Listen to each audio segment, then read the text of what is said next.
Matthew Henry's Commentary on the Whole Bible. Deuteronomy 26.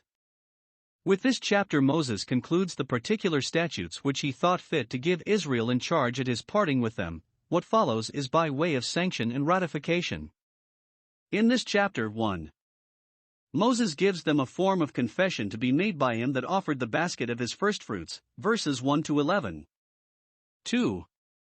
The protestation and prayer to be made after the disposal of the third year's tithe, verses 12 to 15. 3. He binds on all the precepts he had given them. 1. By the divine authority, not I, but the Lord thy God has commanded thee to do these statutes, verse 16. 2. By the mutual covenant between God and them, verse 17, etc. The offering of firstfruits, 1451 BC. 1. And it shall be, when thou art come in unto the land which the Lord thy God giveth thee for an inheritance, and possessest it, and dwellest therein. 2. That thou shalt take of the first of all the fruit of the earth, which thou shalt bring of thy land that the Lord thy God giveth thee, and shalt put it in a basket, and shalt go unto the place which the Lord thy God shall choose to place his name there. 3. And thou shalt go unto the priest that shall be in those days, and say unto him, I profess this day unto the Lord thy God, that I am come unto the country which the Lord sware unto our fathers for to give us. 4. And the priest shall take the basket out of thine hand, and set it down before the altar of the Lord thy God. 5. And thou shalt speak and say before the Lord thy God, a Syrian ready to perish was my father, and he went down into Egypt, and sojourned there with a few, and became there a nation, great, mighty, and populous. 6. And the Egyptians evil entreated us, and afflicted us, and laid upon us hard bondage. 7. And when we cried unto the Lord God of our fathers, the Lord heard our voice, and looked on our affliction, and our labor, and our oppression. 8. And the Lord brought us forth out of Egypt with a mighty hand, and with an outstretched arm, and with great terribleness, and with signs, and with wonders. 9. And he hath brought us into this place, and hath given us this land, even a land that floweth with milk and honey. 10. And now, behold, I have brought the firstfruits of the land, which thou, O Lord, hast given me. And thou shalt set it before the Lord thy God, and worship before the Lord thy God. 11. And thou shalt rejoice in every good thing which the Lord thy God hath given unto thee, and unto thine house, thou, and the Levite, and the stranger that is among you. Here is 1. A good work ordered to be done, and that is the presenting of a basket of their firstfruits to God every year, verses 1 and 2. Besides the sheaf of firstfruits, which was offered for the whole land, on the morrow after the Passover, Leviticus 23 verse 10, every man was to bring for himself a basket of firstfruits at the feast of Pentecost, when the harvest was ended, which is therefore called the feast of firstfruits, Exodus 34 verse 22, and is said to be kept with a tribute of free will offering, Deuteronomy 16 verse 10. But the Jews say the firstfruits, if not brought then, might be brought any time after, between that and winter. When a man went into the field or vineyard at the time when the fruits were ripening, he was to mark that which he observed most forward, and to lay it by for firstfruits, wheat, barley, grapes, figs, pomegranates, olives, and dates. Some of each sort must be put in the same basket, with leaves between them, and presented to God in the place which he should choose. Now from this law we may learn, 1. To acknowledge God as the giver of all those good things which are the support and comfort of our natural life, and therefore to serve and honor him with them. 2. To deny ourselves. What is first ripe we are most fond of. Those that are nice and curious expect to be served with each fruit at its first coming in. My soul desired the first ripe fruits, Micah 7 verse 1. When therefore God appointed them to lay those by for him, he taught them to prefer the glorifying of his name before the gratifying of their own appetites and desires. 3.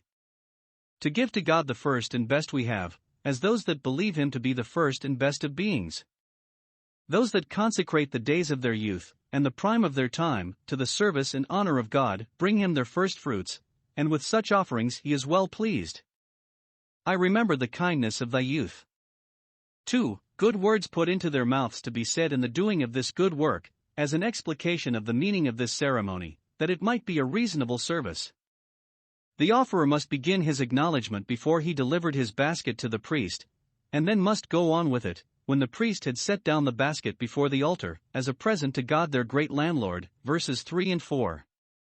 1. He must begin with a receipt in full for the good land which God had given them, verse 3. I profess that I have come now at last, after 40 years wandering, unto the country which the Lord swore to give us. This was most proper to be said when they came first into Canaan. Probably when they had been long settled there they varied from this form. Note, when God has made good his promises to us he expects that we should own it, to the honor of his faithfulness. This is like giving up the bond, as Solomon does, 1 Kings 8 verse 56, there has not failed one word of all his good promise. And our creature comforts are doubly sweet to us when we see them flowing from the fountain of the promise. 2. He must remember and own the mean origin of that nation of which he was a member. How great soever they were now, and he himself with them, their beginning was very small, which ought thus to be kept in mind throughout all the ages of their church by this public confession, that they might not be proud of their privileges and advantages, but might forever be thankful to that God whose grace chose them when they were so low and raised them so high. 2 things they must own for this purpose. 1. The meanness of their common ancestor. A Syrian ready to perish was my father. v. 5. Jacob is here called an Aramite, or Syrian, because he lived 20 years in Padan Aram, his wives were of that country, and his children were all born there, except Benjamin, and perhaps the confessor means not Jacob himself, but that son of Jacob who was the father of his tribe. However it be, both father and sons were more than once ready to perish, by Laban's severity, Esau's cruelty, and the famine in the land, which last was the occasion of their going down into Egypt. Laban the Syrian sought to destroy my father, so the Chaldee had almost destroyed him, so the Arabic. 2. The miserable condition of their nation in its infancy. They sojourned in Egypt as strangers, they served there as slaves, verse 6, and that a great while, as their father was called a Syrian, they might be called Egyptians, so that their possession of Canaan being so long discontinued they could not pretend any tenant right to it. A poor, despised, oppressed people they were in Egypt, and therefore, though now rich and great, had no reason to be proud, or secure, or forgetful of God. 3. He must thankfully acknowledge God's great goodness, not only to himself in particular, but to Israel in general. 1. In bringing them out of Egypt, verses 7 and 8. It is spoken of here as an act of pity he looked on our affliction, and an act of power he brought us forth with a mighty hand. This was a great salvation, fit to be remembered upon all occasions, and particularly upon this. They need not grudge to bring a basket of first fruits to God, for to him they owed it that they were not now bringing in the tale of bricks to their cruel taskmasters. 2. In settling them in Canaan, he hath given us this land, verse 9. Observe, he must not only give thanks for his own lot, but for the land in general which was given to Israel, not only for this year's profits, but for the ground itself which produced them, which God had graciously granted to his ancestors and entailed upon his posterity. Note, the comfort we have in particular enjoyments should lead us to be thankful for our share in public peace and plenty, and with present mercies we should bless God for the former mercies we remember, and the further mercies we expect and hope for. For he must offer to God his basket of firstfruits, verse 10. I have brought the firstfruits of the land, like a peppercorn, as a quitrent for the land which thou hast given me. Note, whatever we give to God, it is but of his own that we give him, 1 Chronicles 29 verse 14. And it becomes us, who receive so much from him, to study what we shall render to him. The basket he set before God, and the priests, as God's receivers, had the firstfruits, as perquisites of their place and fees for attending, Numbers 18 verse 12. 3. The offerer is here appointed, when he has finished the service. 1. To give glory to God, thou shalt worship the Lord thy God. His firstfruits were not accepted without further acts of adoration. A humble, reverent, thankful heart is that which God looks at and requires, and, without this, all we can put in a basket will not avail. If a man would give all the substance of his house to be excused from this, or in lieu of it, it would utterly be contemned. 2. To take the comfort of it to himself and family, thou shalt rejoice in every good thing, verse 11. It is the will of God that we should be cheerful, not only in our attendance upon his holy ordinances, but in our enjoyments of the gifts of his providence.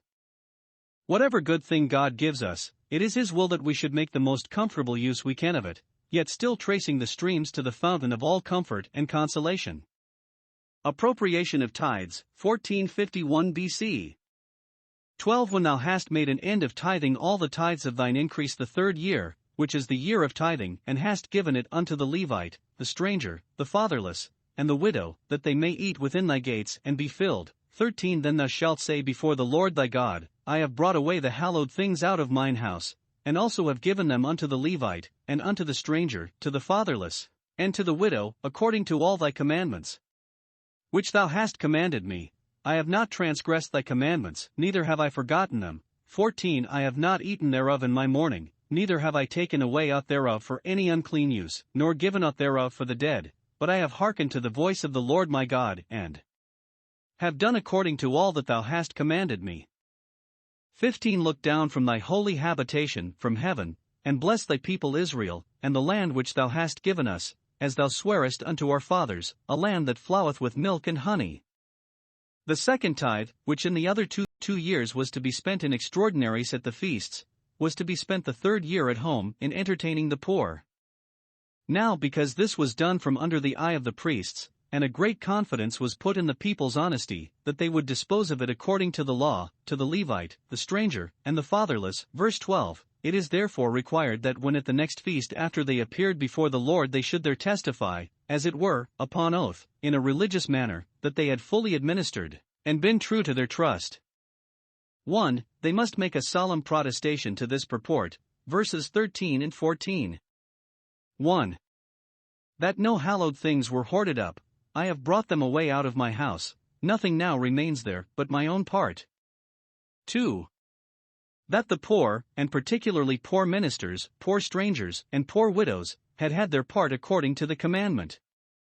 It is fit that God, who by his providence gives us all we have, should by his law direct the using of it, and, though we are not now under such particular appropriations of our revenue as they then were, yet, in general, we are commanded to give alms of such things as we have, and then, and not otherwise, all things are clean to us.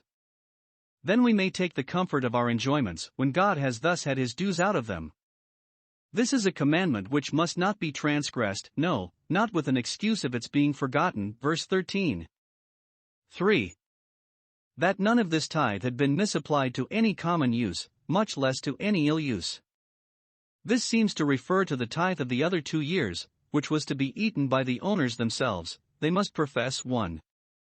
That they had not eaten of it in their mourning, when by their mourning for the dead, they were commonly unclean, or they had not eaten of it grudgingly, as those that all their days eat in darkness. 2. That they had not sacrilegiously alienated it to any common use, for it was not their own. And 3. That they had not given it for the dead, for the honor of their dead gods, or in hope of making it beneficial to their dead friends. Now the obliging of them to make this solemn protestation at the 3 years' end would be an obligation upon them to deal faithfully, knowing that they must be called upon thus to purge themselves. It is our wisdom to keep conscience clear at all times, that when we come to give up our account we may lift up our face without spot. The Jews say that this protestation of their integrity was to be made with a low voice, because it looked like a self-commendation, but that the foregoing confession of God's goodness was to be made with a loud voice to his glory. He that durst not make this protestation must bring his trespass offering, Leviticus 5 verse 15. 2. To this solemn protestation they must add a solemn prayer, verse 15, not particularly for themselves, but for God's people Israel, for in the common peace and prosperity every particular person prospers and has peace.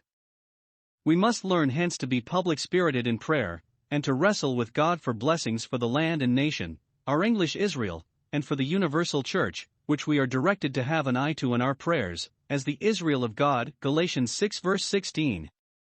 In this prayer we are taught, 1.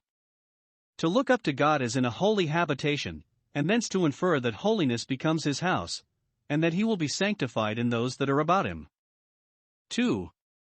To depend upon the favor of God and his gracious cognizance, as sufficient to make us and our people happy. 3. To reckon it wonderful condescension in God to cast an eye even upon so great and honorable a body as Israel was. It is looking down. 4. To be earnest with God for a blessing upon his people Israel, and upon the land which he has given us. For how should the earth yield its increase, or, if it does, what comfort can we take in it, unless therewith God, even our own God, gives us his blessing? Psalm 67 verse 6. Israel reminded of the covenant, 1451 BC. 16 This day the Lord thy God hath commanded thee to do these statutes and judgments. Thou shalt therefore keep and do them with all thine heart, and with all thy soul. 17 Thou hast avouched the Lord this day to be thy God, and to walk in his ways, and to keep his statutes, and his commandments, and his judgments, and to hearken unto his voice. 18 And the Lord hath avouched thee this day to be his peculiar people, as he hath promised thee, and that thou shouldest keep all his commandments. 19 And to make thee high above all nations which he hath made, in praise, and in name, and in honor, and that thou mayest be an holy people unto the Lord thy God, as he hath spoken. Two things Moses here urges to enforce all these precepts. 1. That they were the commands of God, verse 16. They were not the dictates of his own wisdom, nor were they enacted by any authority of his own, but infinite wisdom framed them, and the power of the King of Kings made them binding to them. The Lord thy God commands thee, therefore thou art bound in duty and gratitude to obey him, and it is at thy peril if thou disobey. They are his laws, therefore thou shalt do them, for to that end were they given thee. Do them, and not dispute them, do them, and not draw back from them, do them not carelessly and hypocritically, but with thy heart and soul, thy whole heart and thy whole soul. 2. That their covenant with God obliged them to keep these commands. He insists not only upon God's sovereignty over them, but his propriety in them, and the relation wherein they stood to him. The covenant is mutual, and it binds to obedience both ways. 1. That we may perform our part of the covenant, and answer the intentions of that. Verse 17 Thou hast avouched and solemnly owned and confessed the Lord Jehovah to be thy God, thy prince and ruler. As he is so by an incontestable right, so he is by thy own consent. They did this implicitly by their attendance on his word, had done it expressly, Exodus 24, and were now to do it again before they parted, chapter 29 verse 1. Now this obliges us in fidelity to our word, as well as in duty to our sovereign, to keep his statutes and his commandments. We really forswear ourselves, and perfidiously violate the most sacred engagements, if, when we have taken the Lord to be our God, we do not make conscience of obeying his commands. 2.